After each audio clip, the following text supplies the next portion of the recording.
so what I'm saying this afternoon to you, my friends, is that along with the struggle to desegregate our society, which we must continue to engage in, we must engage in the struggle to get good and meaningful and sound jobs for all of our people so that they can take advantages of the new opportunities as they come.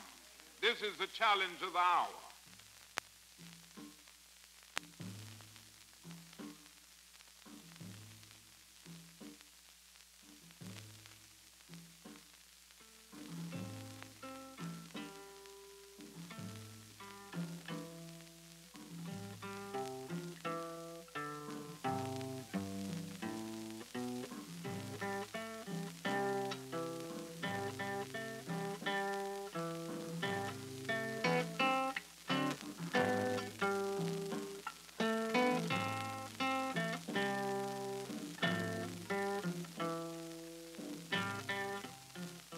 I'm Walter Mitchell, president of the International Chemical Workers Union. I would like to tell you about a strike one of our local unions waged this winter in Atlanta, Georgia. It was a hard strike. All strikes are hard. But our members won wage increases and won the job rights that only a union contract can guarantee. It was a historic strike. It marked the first time that the Southern Christian Leadership Conference, the civil rights organization headed by Reverend Dr. Martin Luther King, Jr., joined with the labor union in seeking economic justice for industrial workers. And we can get much more through an organized effort than we can get through individual effort. Every Negro and every white person up to Scripto ought to be supporting the labor union. And it's no accident Scripto is fighting not to deduct the wage dues from the salaries of the individual. It's no accident because they don't want a labor union up there, because they know they've got to treat you right.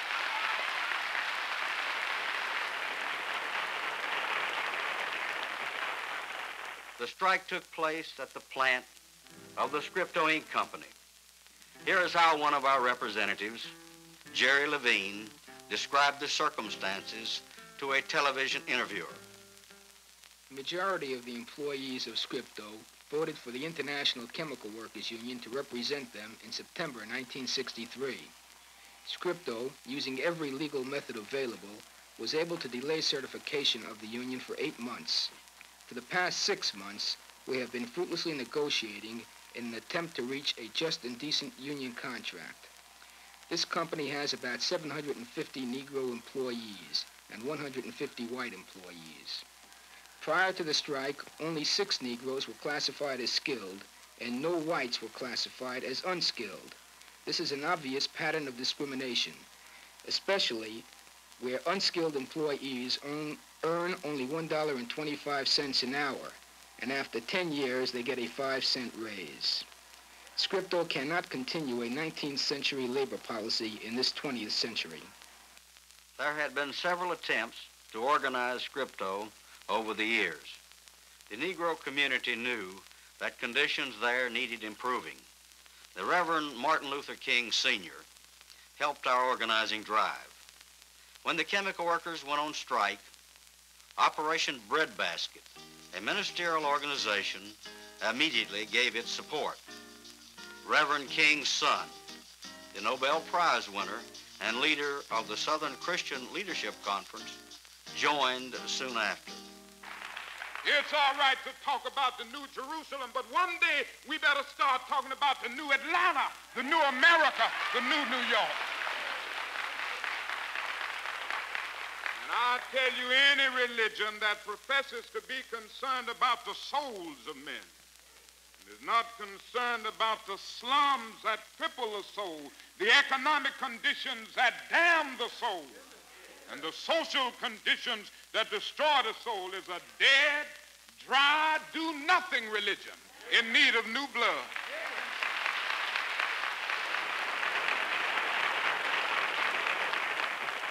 Naturally, this backing boosted the morale of our people.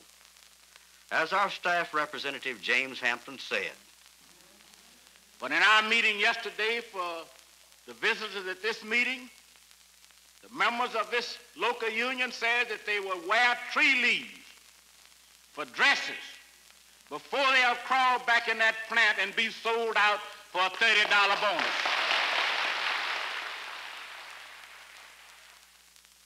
Our regional director in the Southeast, Vice President J. Harley Thomas. As regional director for the Chemical Workers Union, I'm very pleased to get the help of Dr. King and his group. Our two organizations are fighting the same battle in the South.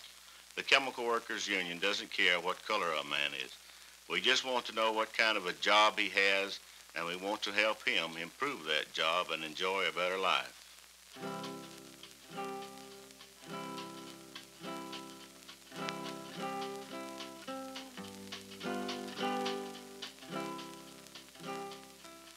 At Chemical Workers Union headquarters in Akron, Ohio, we kept close touch with the needs of the strikers.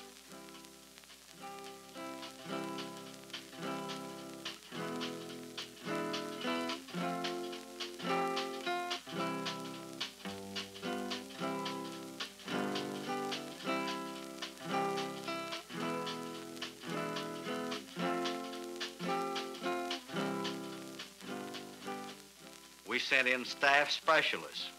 We provided financial assistance from our International Union Defense Fund.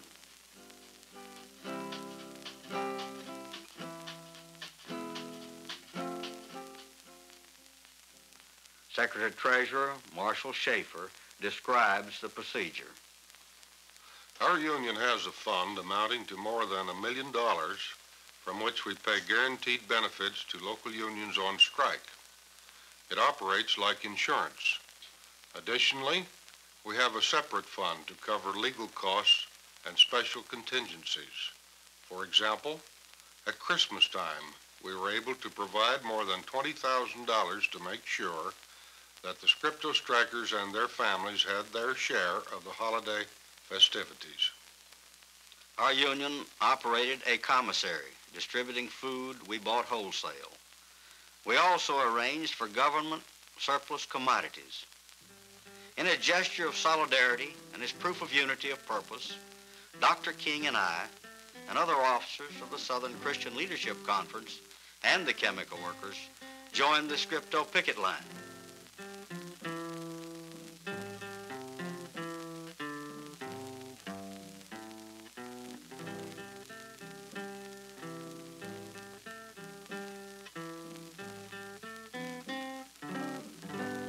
Charles Levinson, General Secretary of the International Federation of Chemical and General Workers Unions, was in the United States at the time of the strike. We are affiliated with this group, which has nearly 3 million members over the world. At one stage of the strike, the Southern Christian Leadership Conference and the chemical workers called for a consumer boycott of Scripto products. Levinson volunteered the cooperation of his organization to help us reach Scripto's foreign factories and markets. Fortunately, we did not have to follow through on this weapon worldwide. I'm sure it would have done irreparable damage to Scripto, and we did not seek to destroy the company. We simply sought justice. We won justice. We won it grinding out mile after mile on a cold pavement.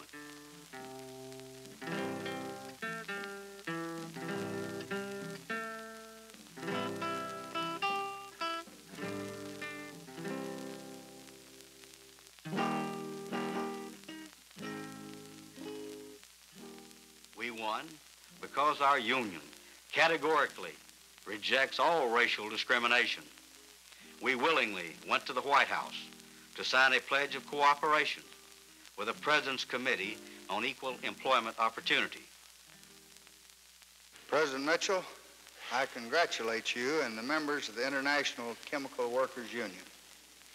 In signing this pledge, this plan for progress, you are reaffirming a practice of long-standing of the Chemical Workers Union, that there can be no such thing as rights just for a few. There must be equal rights for all or there is no democracy. President Mitchell, your signature on this historic document here in the White House is a promise of principle. I am confident that your union will continue to march in the path of equal opportunity. And nothing that has happened to me since I became vice president has given me more hope for the future and more pleasure for the present than the alert statesmanship activity of the Union people of America. We won in Atlanta because we had the help of Dr. King and his top assistants like the Reverend C.T. Vivian. It takes a long time to rile us up, and sometimes it seems as though that you can walk over us and everything will be all right. But it seems as though we have to tell them that we've come from a long, long way, and there's nothing they can give us that we haven't already received.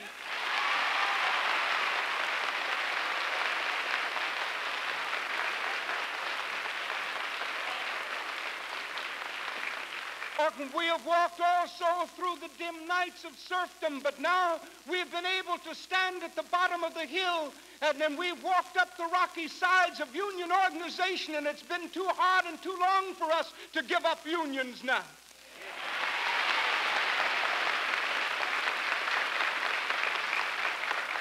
And we shall walk on, and we shall walk and walk on the outside of Scripto until we'll walk on the inside of Scripto.